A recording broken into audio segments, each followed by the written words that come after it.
Okay, పిడికలు బిగించిన వాళ్ళు చేతులు దించండి. Okay, thank you. కూర్చోండి అబ్బా వెనకాల. మన జరిగిన మహానాడులో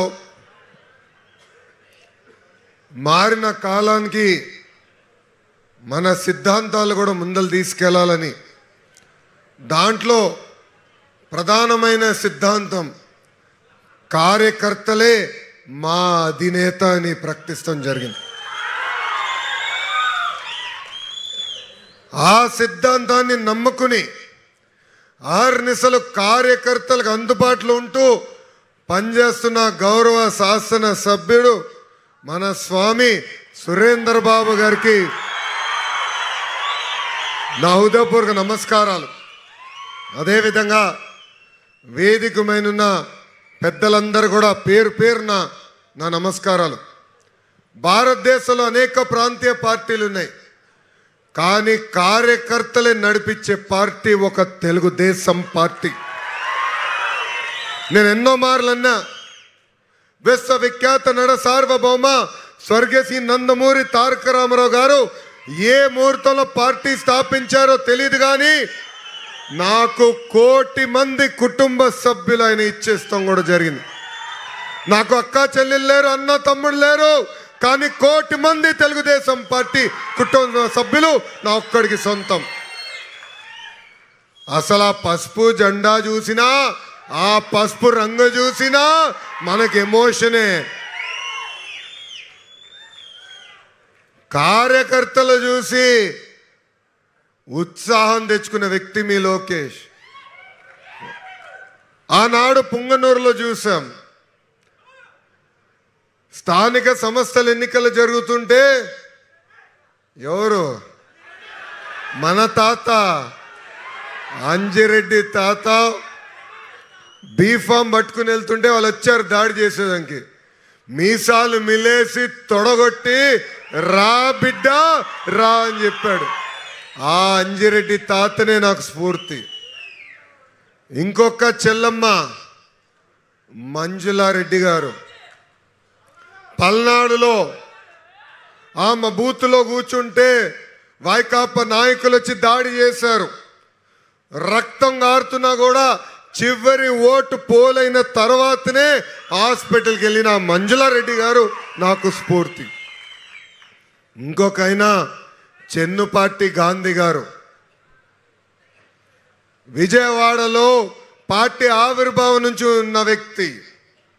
అహర్నిశలు ఆనాటి పాలకులు వ్యతిరేకంగా మాడుతున్నారని ఏకంగా ఆయన పైన దాడి చేసి ఒక కన్నుని పొడిసి కంటి చూపు పోయినా కూడా జై తెలుగుదేశం అన్న గాంధీ గారే మీ లోకేష్కి స్ఫూర్తి.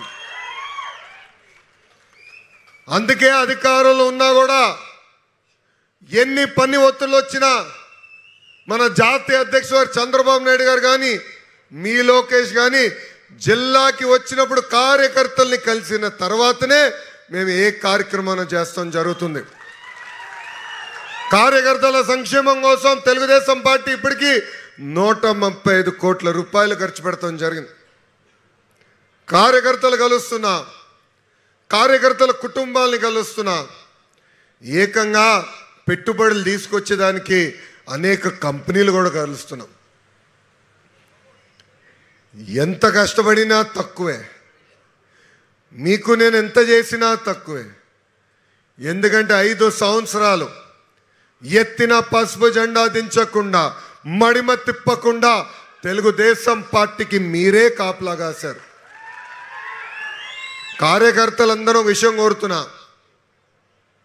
ఈరోజు మనం వస్తుంటే పోలీస్ సోదరులు సెల్యూట్ కొడతారు, అధికారులు రండి కూర్చోండి అంటారు. అదే ప్రజాస్వామ్యం గొప్పతనం. ఎందుకంటే 5 సంవత్సరాలు ఎంత ఇబ్బంది పెట్టారో మనందరం చూసాం. మీ లోకేష్ పైన 32 కేసులు పెట్టారు. అరే ఆ రోజే చెప్పా, మడిచి ఎక్కడ పెడతావో పెట్టుకోపో, ఈ లోకేష్ తగ్గేదే లేదని. పాదయాత్రలు ఎంత ఇబ్బంది పెట్టారో మీరు చూశారు. కానీ మీరు నా వెనకాల నిలబడి నన్ను నడిపించారు. ఎక్కడికి వెళ్ళినా పెద్ద ఎత్తున స్వాగతం పలికారు. ఇప్పుడు అందరూ వస్తారు, కానీ ఆ రోజులో బయటికి రావాలంటే భయం. ఎక్కడ ఇబ్బంది పెడతారు, ఎక్కడ మన పైన కేసులు పెడతారు.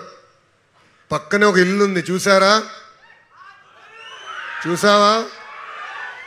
లైటే లేదు. అది తెలుగుదేశం పార్టీ దెబ్బ.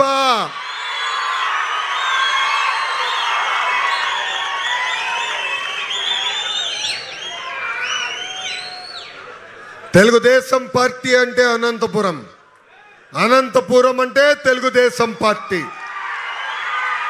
మా కుటుంబాన్ని మీరు ఆశీర్వదించి దీవించారు. అన్న ఎన్టీఆర్ గాని, మా మామ నందమూరి హరికృష్ణ గారు కానివ్వండి, ఇంకొక మామ, కూతురిచ్చిన మామ, నా ఒక్కడికే ముద్దల మావయ్య, మీ అందరి బాలయ్యని కూడా 3 సార్లు గెలిపించి శాసనసభకి పంపించిన గొప్ప నేల ఈ అనంతపూర్ నేల. జిల్లాకి ఎంత చేసినా తక్కువే.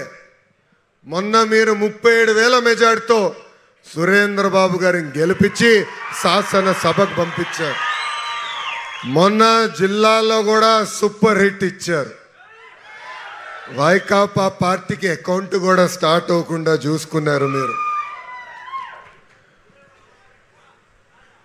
నేను నవ్వుతూ ఎప్పుడు అంట, ప్రజలకి బాబు గారు కష్టకాలాల్లోనే గుర్తొస్తారని. ఆయన అన్ని సెట్ చేస్తారు, మళ్ళీ ప్రజలు మర్చిపోతారు. 10 లక్షల కోట్ల అప్పు, ప్రతి నెల జీతం చెల్లించాలన్నా, వృద్ధులకి పెన్షన్ ఇవ్వాలన్నా చాలా ఇబ్బంది పడే పరిస్థితులు. అయినా కూడా ఆయనకున్న అనుభవంతో ఈరోజు సమర్థవంతంగా రాష్ట్రాన్ని ముందలు నడిపిస్తున్నారు. ఒక పెన్షన్ విషయం తీసుకోండి. గత పాలకులు 1000 రూపాయలు పెంచేదానికి 5 సంవత్సరాలు తీసుకుంటే, మన ప్రభుత్వం అధికారంలోకి వచ్చిన తొలి సంతకంతోనే 1000 రూపాయలు పెన్షన్ పెంచాం. వృద్ధులకి 1000 రూపాయలు, వికలాంగులకి 6,000 రూపాయలు, బెడ్కే పరిమితమవుతే 15,000 రూపాయలు. భారతదేశంలోనే ఏ రాష్ట్రంలో కూడా ఇంత పెన్షన్ ఇవ్వట్లేదు. మిగులు బడ్జెట్లు ఉన్న పక్క రాష్ట్రాల్లో కూడా ఇంత పెన్షన్ ఇవ్వట్లేదు. అన్నదాత సుఖీభవ, తల్లికి వందనం, ఉచిత గ్యాస్, ఈరోజు ఉచిత బస్ ప్రయాణం. ఇట్లా ఇచ్చిన హామీలు ఒక్కొక్కటి నిలబెట్టుకుంటా మనం ముందరికెళ్తున్నాం. కానీ మనందరం ఒక విషయం గుర్తుపెట్టుకోవాలి, చేస్తున్న మంచి పనులు మనం ప్రజల్లోకి బలంగా తీసుకెళ్లాల్సిన అవసరం ఉంది. పెద్దలు ఇప్పుడే అన్నట్టు డిఎస్సి విషయం గురించి కూడా మాట్లాడాలి. గౌరవ ముఖ్యమంత్రి గారు నన్ను అడిగారు, నువ్వు ఏ శాఖ కోరుతున్నావు, నీకేమైనా ఆలోచన ఉందా అని అడిగారు. అప్పుడు నేను చెప్పా, విద్యాశాఖ ఇవ్వండి సార్ అన్నా. రే పోయి విద్యాశాఖ నీకు ఎందుకురా అన్నారు. సంఘాలు ఉంటాయి, సమస్యలు ఉంటాయి అంటే అందుకే నాకు ఇవ్వండి సార్, ఛాలెంజ్ అంటే నాకు బాగా ఇష్టం అని చెప్పారు. అయా మంగళగిరిలో పోటీ చేశా, 80 తర్వాత మనం గెలవాల. 2019లో నేను ఓడిపోయా 5,300 ఓట్లతో. నన్ను అన్ని రకాలుగా అవమానించారు, అన్ని మాటలు అన్నారు. ఈరోజు అక్కడి నుంచి మళ్ళీ సౌండ్ వస్తుందా? అదే నియోజకవర్గంలో మళ్ళీ పోటీ చేసి 91,000 మెజార్టీతో నేను గెలిచా. ఇది మీ అందరికి ఎందుకు చెప్తున్నానంటే, కంచుకోట్లో నిలబడతాం, సులభంగా అయ్యే పనులు చేస్తాం కాదు, కష్టమైన పని మనం చేయాలి. అందుకే విద్యాశాఖ తీసుకున్నా. డిఎస్సి గురించి అనేక విషయాలు చెప్పారు అందరు. ఇది అవదు, ఆపుతారు, చలో ఛాలెంజ్. 150 రోజుల్లో డిఎస్సి నిర్వహించి ఉపాధ్యాయులకి ఏకంగా మనం ఆఫర్ లెటర్లు కూడా అందిస్తాం జరిగింది. ఇవన్నీ చెప్పాలి. అనేక పెట్టుబడులు తీసుకొస్తున్నాం. నిరుద్యోగ యువకులకు ఉద్యోగాలు కల్పించే లక్ష్యంతో మనందరం పనిచేస్తున్నాం. ఇప్పుడే టీజీ భరత్ గారు కూడా చెప్పారు, ఒక ఇండస్ట్రీస్ మంత్రిగా కూడా అహర్నిశలు కష్టపడుతున్నారు. ఇప్పుడే ముఖ్యమంత్రి గారితో రివ్యూ ఎస్ఐపిబి అంటే ఇన్వెస్ట్మెంట్ ప్రమోషన్ బోర్డ్ మీటింగ్ పూర్తి చేసుకుని ఇద్దరం కలిసికట్టుకు వస్తుంటే ప్లేన్లో కూడా వదిలిపెట్టలేనా నా కంపెనీ అడుగుతున్నారు ఇద్దామా వద్దా ఇచ్చేద్దాం అనండి ఆగ్రా భయ్ స్లో అని చెప్తున్నా అంటే ఎప్పుడూ ప్రజల గురించి మన పిల్లల భవిత కోసం ఎన్నాళ్ళని కర్ణాటక చూసి అసూయపడతాం ఎన్నాళ్ళని తమిళనాడు చూసి అసూయపడతాం ఎన్నాళ్ళని తెలంగాణ చూసి అసూయపడతాం వాళ్ళు తిరిగి మన చూసి అసూయపడే రోజులు తీసుకొచ్చే బాధ్యత మనం తీసుకుందాం ఇప్పుడే చూస్తున్నాం మనం తీసుకొచ్చే పెట్టుబడుల వల్ల కర్ణాటక కొంచెం షేక్ అవుతుంది అక్కడ ఉన్న మంత్రి నా పైన సెటైర్లు వేస్తున్నాడు పాపం గుంటూరు కారం ఆయనకు పడినట్లేదబ్బా అది తెలుగుదేశం పార్టీ దెబ్బ ఇంకా గౌరవ శాసనసభ్యుడు సురేందర్ బాబు గారి గురించి ఎంత చెప్పినా తక్కువే ఒక కంచుకోటను కూడా నడిపిస్తాం చాలా కష్టమైన పని ఎందుకంటే కంచుకోటలో ప్రతి కార్యకర్త కూడా నేను అధినేత అంటాడు అవునా కదా చూడు మీరే ఒప్పుకుంటున్నారు మిమ్మల్ని అందరినీ మేనేజ్ చేయాలా మీ సమస్యలు తెలుసుకోవాలా మళ్ళీ ఇక్కడ ఉన్న ప్రజలకి అందుబాటులో ఉండాలా అహర్నిశలైన కష్టపడుతున్నారు సొంత నిధులు నియోజకవర్గ అభివృద్ధి కోసం కూడా ఆయన ఖర్చు పెడుతున్నారు మొన్న ఉచితంగా డిఎస్సి కోచింగ్ ఇచ్చి సుమారుగా 76 మందికి ఏకంగా టీచర్ పోస్టులు కూడా వచ్చే విధంగా చేసిన వ్యక్తి సురేందర్ బాబు గారు